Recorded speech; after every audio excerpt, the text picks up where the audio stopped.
Can you see me? Yes, I can see you. How are you?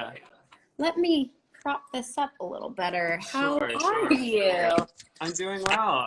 My name's Ben Lindsay. It's very nice to meet you. Hello, so nice to meet you. Thanks for having me. Yeah, thanks for joining us today. I'm super excited just to hear a bit more about your experience filming Ragdoll. I got to watch the first episode last night, and it really is a pretty bone-chilling series. It seems like a lot of fun.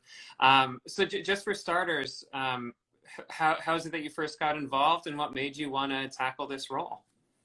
First of all, thank you. It is bone chilling is a very good way to describe it. I mean, people who watch it have to know what they're stepping into. It's a very dark, morbid show, but what makes this show a little unique in the genre that it's in is that these characters cope with what's happening around them through like very dark humor. And I thought that the balance between their wit and their coping mechanisms mixed in with like the gore and horror of like what's happening, it's like, it's a nice balance. And when I first got sent the script, I obviously was familiar with Killing Eve, and you know, that show's obviously brilliant. And so there is, tonally, they are a little similar. Sid Gentle, who produced Killing Eve, is doing Ragdoll, and so they wanted to incorporate that as well. But just as far as like why I wanted to do this show, everyone's like, how did you prepare for this? I'm like, I've been preparing my whole life for this. I love true crime. I love the psychology behind why people snap, or why people get revenge, or why people are bad, or why people turn into monsters. Like the trauma that's led people to this place in their life. And obviously the Ragdoll Killer has got some demons, but what's really interesting is that my character Edmunds, Rose and Baxter, they all have their own baggage too. And so the show is obviously like a whodunit, but it's also about like the fundamental problems of the police force: sexism, racism, PTSD, mental health, mental illness. And so each character kind of has something going on in their life that's led them to this point. I'm also like fascinated how and why people choose to take on this job, because it obviously like overtakes you. It like eats away. It has to be your entire life, because like, how do you compartmentalize? How do you go home at night after seeing something like a Ragdoll? I don't know. It's really interesting to me. Yeah. And for context in the audience today, that when you see a Ragdoll, it literally is a serial killer who is sewing different body parts of various victims together into one Ragdoll. And yeah, I don't know how you compartmentalize that. It's not the kind of thing that you can put to bed. No, you really truly can't. Yeah, and so people that are watching this, the Ragdoll is 6 body parts from different people sewn together, hung from the ceiling in a very theatrical pose. And so I don't know if a serial killer has ever done anything quite like the Ragdoll, but a lot of it is based in reality and in truth. Lisa, who plays Baxter, after we shot that scene, we're like, this is really messed up what we're filming, because anything bad in the world is rooted in some sort of truth and some sort of reality. And I've done some research on some serial killers, and there is, I forget his name. It's a little gruesome, so I won't go to it, but Sure. Long story short, a lot of what we filmed was based off of something that's happened in the real world. And you mentioned just a general interest. You've been preparing your whole life for this with the true crime passion.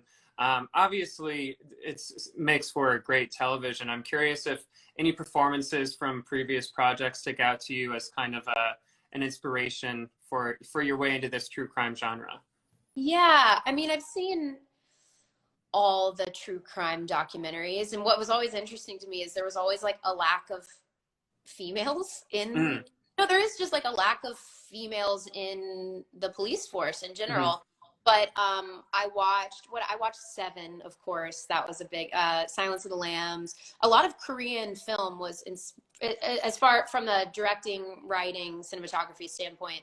Korean film was a big influence for them, just as far as like the deaths and the theatricalness of it all. Yeah, I mean, I watched Seven. I watched, what was that Sandra Bullock one, Murder by Numbers. Yeah, yeah, yeah.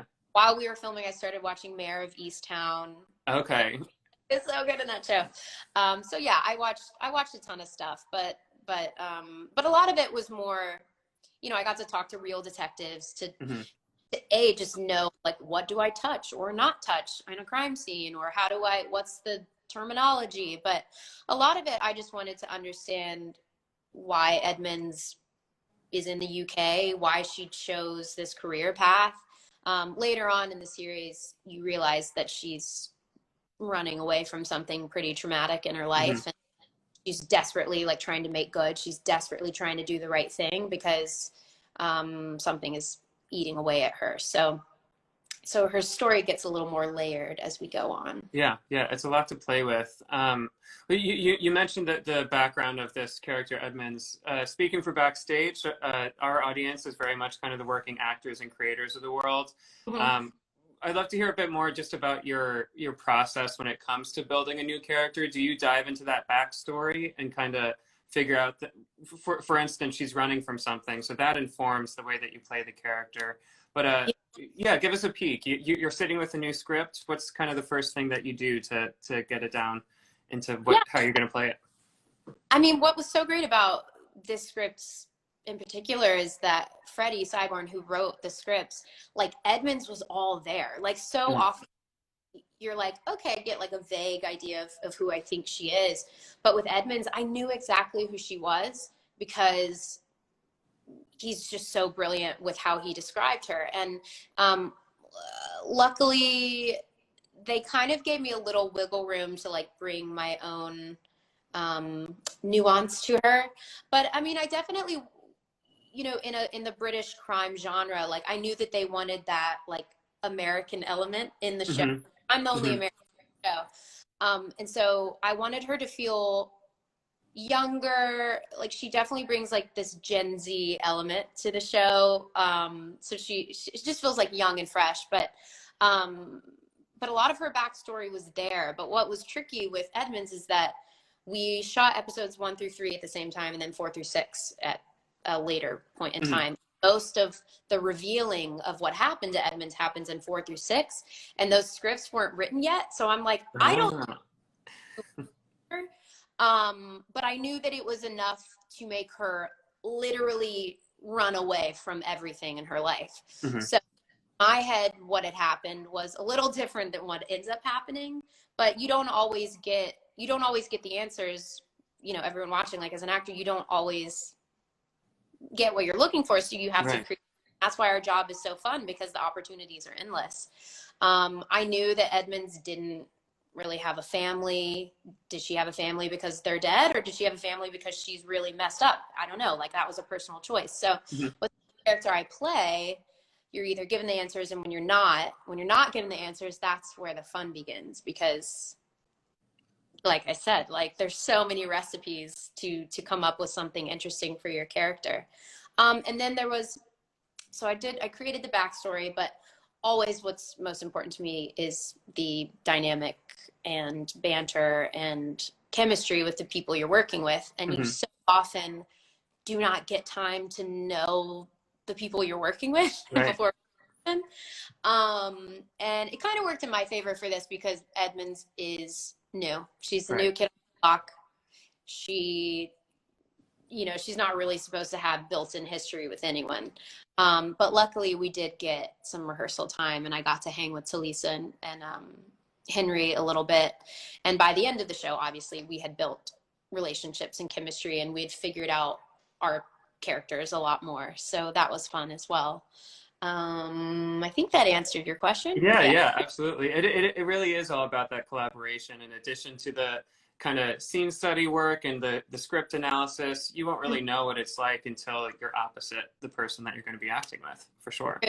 That's always the scariest part, is you don't know what the chemistry is going to be like. And everyone doesn't always vibe or mesh. It just doesn't. Sometimes it just doesn't work. And so that first day of filming is always like, I'm really nervous. But Right.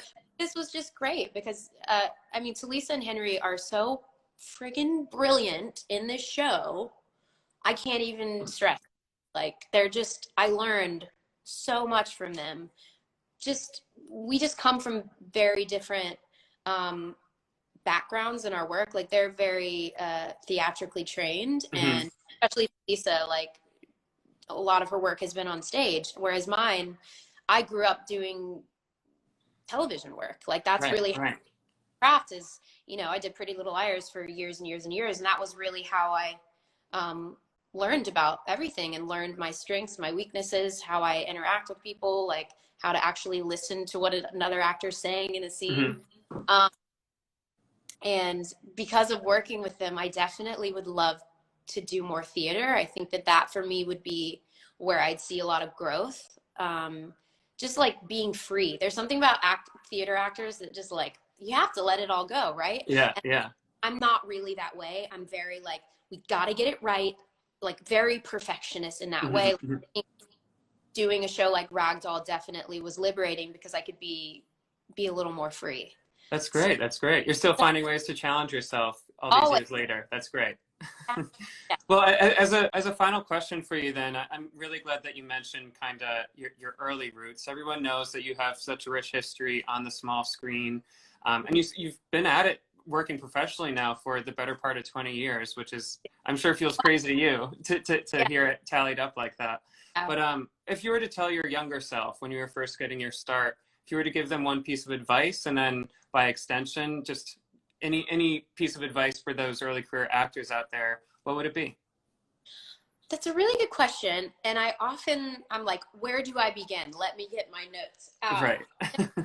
I think the main thing is, you know, being young in general, but being a young actor, at least for me personally, I was deeply, deeply, deeply insecure and never thought that I belonged where I was at. Like imposter syndrome. I hear actors talk about all the time. Like, am I supposed to be here? Like, are you sure you want to cast me? Like, we always feel that. I will always feel that. I'll always be like, nope, they're recasting. I'm fired. Like, you know? But I think that what I wish and love I could have told my younger self is like, own your power, own your space, own your gifts. You are exactly where you're supposed to be. And I think that, you know, things have played out how they're supposed to, and I'm very grateful. I love my career. I love the things I've done. But I just think of like my little Lucy brain and all the things I used to worry about. And I think that like the biggest thing you can do as an actor, but also just as a human being, is like own your space. Like that's the one thing you have your power, and actually nobody can take that away from you. And I'm in an industry, you're in this industry too. Like we're kind of taught to believe that our power lies in other people's hands, like in the casting or the producers, but actually no, like that's the one thing you have are your gifts and your talent and your power, and don't let anyone ever, ever, ever, ever, ever take that away from you. It's the only thing you have. It's the only thing you can offer. But also, like, I have to check myself too, like check my ego and know that like, oh, it's okay to receive notes. It's okay to learn. Like, you're going to constantly get better and learn new things. And I think that that's exciting. I think that it is funny. I often have to like check my ego at the door, because as actors, we also all have massive egos. But but it's good to know that just soak in everything around you. I love getting to work with new people all the time from different walks of life, different stories. I'm constantly just fascinated by entertainment and like what we bring to life. I think it's cool. Absolutely. I think that's great wisdom to kind of pass down to our audience today. And it really has been great to get to know you a little bit. Thank you for sharing your time with us, and congrats on this new series. I can't wait for the rest of the world to see it. So kind. Thank you so much. All right. Have a good one. Bye-bye.